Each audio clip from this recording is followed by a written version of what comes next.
اظہار خیال کے لیے دعوت دے رہا ہوں استاد الاساتذہ شیخ الحدیث والتفسیر جامع المعقول والمنقول حضرت علامہ الحاج حافظ عبدالستار سعیدی صاحب تشریف لاتے ہیں اور بیان فرماتے ہیں۔ رسول اللہ لبیک لبیک لبیک یا رسول اللہ لبیک لبیک لبیک یا رسول اللہ لبیک لبیک لبیک یا رسول اللہ لبیک لبیک لبیک یا رسول اللہ لبیک لبیک لبیک یا رسول اللہ لبیک لبیک۔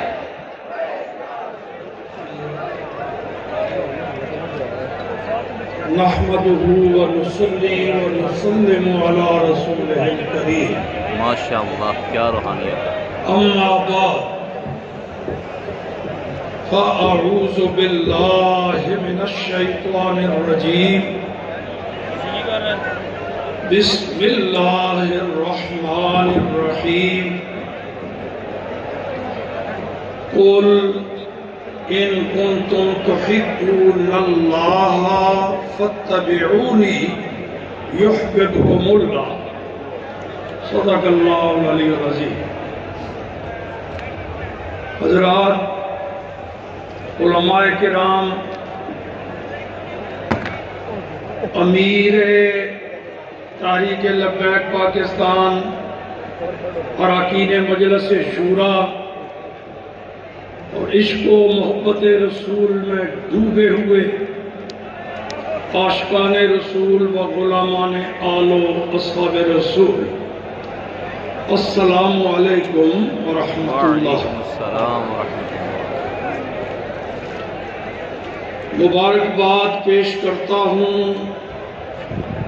آپ سب کو، خصوصاً ان حضرات کو جو نبی پاک کے ناموس اور عقیدہ ختم نبوت کے تحفظ کی خاطر جیل میں گئے تھے، ان کو میرے جملے پر آپ حیران تو ہوئے ہوں گے۔ جب 2 سال قبل امیر المجاہدین جیل سے باہر آئے، پہلے جب گرفتاری ہوئی تھی، اس دن میں مدینہ منورہ میں مسجد نبوی شریف میں بیٹھا ہوا تھا تو اطلاع ملی، تو میں نے کسی واسطے سے رابطہ کیا۔ ڈائریکٹ تو ان کے پاس ٹیلی فون نہیں تھا، شاید مجھے یاد پڑتا ہے کہ عزیزم صاحبزادہ انس کے ذریعے کسی ذریعے سے ان تک بات کی۔ میں نے کہا جی مبارک ہو آپ کو، کہنے لگے خیر مبارک۔ میں نے کہا پتہ ہے مبارک بات میں نے کس کام کی تھی؟ یہ نہ سمجھنا کہ میں نے جیل سے باہر آنے کی مبارک دی ہے، میں جیل جانے کی مبارک دے رہا ہوں۔ تو میں اسی طرح میرا بیٹا وہ فیض آباد دھرنے میں جیل میں کچھ دن رہا، باہر آیا تو میں تو خیر وہ ذرا بھاگ دوڑ زیادہ نہیں کر سکا، تو مجھے بتایا گیا جی جیل سے باہر آ گیا ہے۔ اس کو بھی یہی بات کہی۔ اللہ پاک یہ قربانیاں قبول و منظور فرمائے، اور مجھے اس بات پہ فخر ہے، نازاں ہوں کہ میں امیر المجاہدین جیسے عاشق رسول کا استاد ہونے کی سعادت رکھتا ہوں۔ عموماً شاگردوں کو اپنے استاد پہ ناز ہوتا ہے، مگر کچھ شاگرد ایسے ہوتے ہیں کہ استاد کو ان پر ناز ہوتا ہے۔ اللہ کے فضل و کرم سے میرے سمیت جو بوڑھے نئی میدان میں آ سکے، ہم شرمندہ ہیں اے امیر المجاہدین، شرمندہ ہیں، ہم سمجھ ہی نہیں سکے تجھے کہ اللہ نے کیا مقام و مرتبہ دیا ہے۔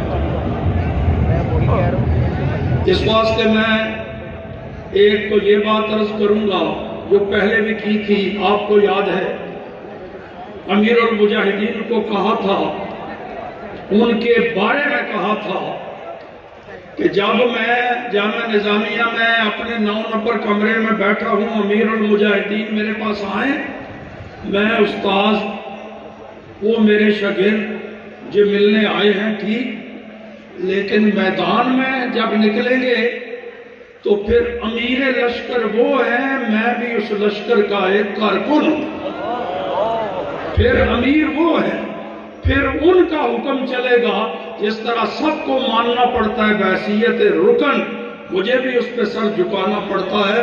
تو اب وہی جذبات میرے ان کے جانشین اور اب موجودہ امیر لشکر کے لیے یہی جذبات ہیں۔ انشاءاللہ دعائیں بھی ساتھ ہیں، ہمدردیاں بھی ساتھ ہیں، اور جتنے جوگا ہوں انشاءاللہ مجھے میدان میں پیچھے نہیں پائیں گے، اور انشاءاللہ العزیز۔ اور ساتھ ہی اپیل بھی کرتا ہوں، جن جن کا مجھ سے کچھ بھی تعلق ہے، کچھ بھی تعلق میرے ساتھ بنتا ہے، ان کا براہ راست شاگرد ہیں یا شاگردوں کے شاگرد ہیں یا ویسے میرے ساتھ عقیدت و محبت رکھتے ہیں، میں اپیل کروں گا، اب پس و پیش کا وقت نہیں رہا، اب کس کا انتظار کر رہے ہیں؟ کمر ہمت باندھ لیجئے، نبی پاک صلی اللہ تعالیٰ علیہ وآلہ وسلم کے دین کو تخت پر لانے کے لیے اس عظیم لشکر کا ساتھ دیجئے، شامل ہو جائیے، اور جتنا کوئی کر سکتا ہے، یہ لاکھوں کا ہجوم ہے، پتہ نہیں لاکھوں ہے کروڑوں ہے، آج تک تو جنازے میں شرکاء کی تعداد کا پتہ نہیں چل سکا۔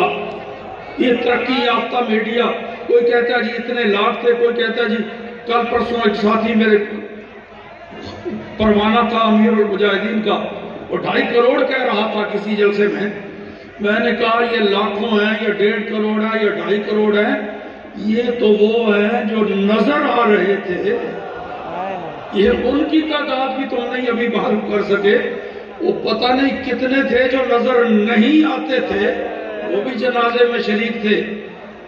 اور یہ چند دن پہلے بورے والا میں تھا، مجھ سے سوال کیا، کوئی صحافی ٹیب نظر آ رہا تھا، جناب یہ امیر المجاہدین کا پہلا عرس آ رہا ہے، آپ کا کیا خیال ہے؟ میں نے کہا آپ کو شک شبہ رہ گیا، جیسے جنازہ مثالی تھا ایسے ہی یہ عرس بھی اپنی آنکھوں سے دیکھ لینا مثالی ہے انشاءاللہ۔ اور دوسری بات یہ ہے کہ پچھلے چند دنوں میں سرکاری ملازمین آپس میں ٹکرا رہے تھے، یہ پیچھے کچھ تو گزرے نا جی دن، سرکاری ملازمین آپس میں ٹکرا رہے تھے، ایک وہ تھے جو بندوقیں سیدھی کر کے چیلنج کر رہے ہیں، فائرنگ کر رہے ہیں، گولیاں چلا رہے ہیں، پوچھو بھائی کیوں کر رہے ہو؟ وہ تو لبیک یا رسول اللہ کہہ رہا ہے، وہ تو تمہیں پتھر نہیں مار رہا، اس کے پاس توپ نہیں ہے، میزائل نہیں پھینک رہا، تم اس کو کیوں گولی مارتے ہو؟ وہ تو گالیاں بھی نہیں دے رہا، لبیک یا رسول اللہ کہہ رہا۔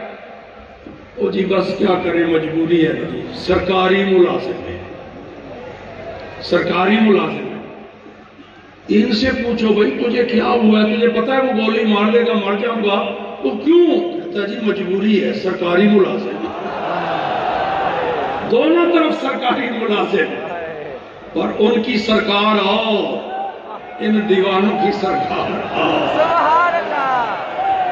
وہ بھی سرکاری ملازم، یہ بھی وہ بھی مجبور ہیں اور یہ بھی مجبور ہیں، وہ اپنی سرکار سے وفا کا حق ادا کر رہے ہیں اور یہ دیوانے اپنی سرکار سے حق وفا ادا کر رہے ہیں۔ بس اس بات پہ ختم کرتے بہت بڑے آستانے کے، بہت بڑی گدی کے سجادہ نشین، نام نہیں لوں گا، بہت بڑی گدی جس کو امیر المجاہدین بھی بڑی گدی سمجھتے تھے، الحمدللہ سارے سنی، مگر وہ تھی بڑی گدی کسی وقت۔ وہاں کے سجادہ نشین نے مجھے فون کیا وہ کچھ عرصہ پہلے کی بات ہے جی، وہ آپ کے جو شاگرد ہیں نا جی، گالیاں بڑی نکالتے ہیں، گالیاں۔